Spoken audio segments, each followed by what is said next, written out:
All right, let's dive into some HVAC engineering fundamentals. Today, we're going to break down the exact process for sizing a duct, tracing the path from a simple cooling need all the way to those precisely engineered metal ducts you see in ceilings on every single job site. Let's get right into it. So, you ever find yourself on a site, looking up at the ceiling and just wondering, how in the world do they know exactly how big to make that duct?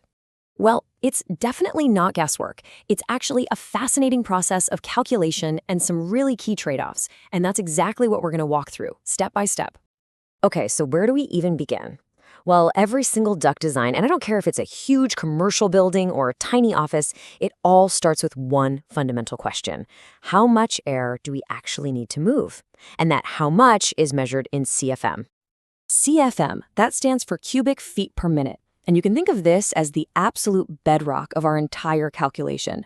It's literally the volume of conditioned air we need to push into a space every single minute to keep it comfortable.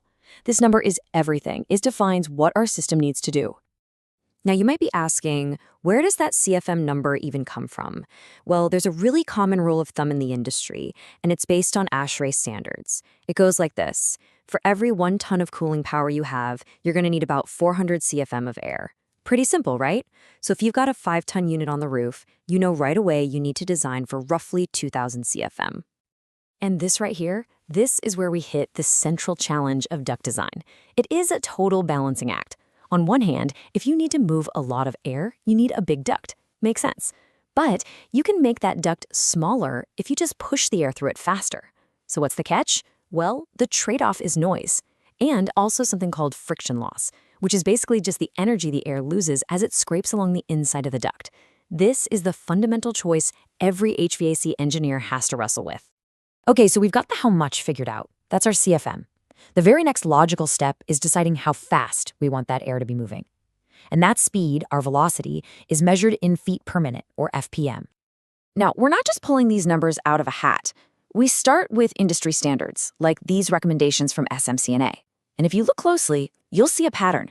The big main ducts, the ones coming right off the air handler, can move air pretty fast.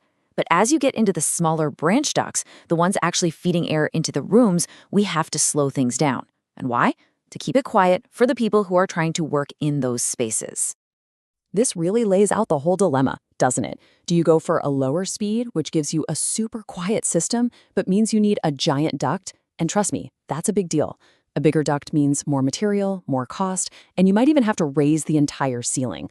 Or do you crank up the speed, use a smaller duct that fits easily into a tight space, but then you're running the risk of annoying everyone with the noise? It is the classic engineering trade-off. All right, so we have our two key pieces of the puzzle, our required airflow in CFM and our chosen velocity in FPM. Now it's time to do some simple math and figure out the actual cross-sectional area of the duct we need. And you know what's great? The formula at the heart of all this is actually super simple. The area of the duct you need, in square feet, is just the airflow divided by the velocity. That's it. This one little formula takes our two big decisions and turns them into a real physical dimension. Okay, but hold on. An area of, say, 3 square feet, that's just a number on a page, right? You can't tell a sheet metal tech to go build 3 square feet. We need an actual width and height. So how do we get from this abstract area to something someone can actually build? The process is pretty straightforward. First things first, ducts are measured in inches, so we've got to convert our area from square feet to square inches. We just multiply by 144. So our 3 square feet becomes 432 square inches. Next up is a super important decision that happens right on the job site, choosing the aspect ratio. This is just the ratio of the duct's width to its height. A 1-to-1 ratio is a square duct, a 3-to-1 gives you a wide flat one, and what decides this? Almost always, it's how much space you've got above the ceiling. Once we pick a ratio that works, we can finally calculate our width and height. The wait. We're not done yet. And this is so important. Just because the numbers add up doesn't mean we have a good design. Now we have to do our due diligence and actually check our work against some real-world performance factors. Think of this as the final quality control check. Is it going to be too loud? Can the fan actually handle the friction we've created? And the big one, does this thing physically fit in the space we have? Are the connections and transitions designed properly to avoid turbulence? Answering yes to all of these is what turns a design that works on paper into one that works in the real world. Let's zoom in on noise for a second. For a standard office space, you're usually aiming for a noise criteria or NC rating of 35 or less. That's based on codes and standards from places like ASHRAE. And the whole point is to make sure the HVAC system is just background noise, not a major distraction. And remember, that velocity we chose way back in step 1, it has a direct impact on this final number. Okay, enough theory. Let's put this all together and make it real. We're going to walk through a complete, real-world example using every single step we've talked about to size a main duct from scratch. Okay, let's run the numbers. Step 1, we're told we need 2400 CFM. Step 2, we decide on a velocity of 800 FPM, which is a good number for a main duct. Now for the math. 2400 divided by 800 gives us a required area of exactly 3 square feet.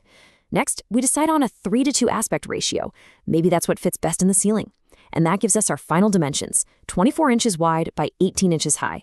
And the last step, of course, is to double-check that this size meets our noise and performance standards. And boom, there you go. It's as simple as that. We started with just a requirement for air, followed a logical, step-by-step process, and ended up with a real, buildable duct size. We went from an abstract need to a physical solution. So hopefully the next time you're on a job site and you look up, it'll all make a little more sense. You'll see the engineering decisions behind that ductwork. But here's something to think about. We just sized a duct for a typical office. What would change if you were designing for a sterile hospital operating room or an ultra-quiet library? How would that change your priorities, especially your velocity and noise choices? That's where the real art and science of engineering truly come together.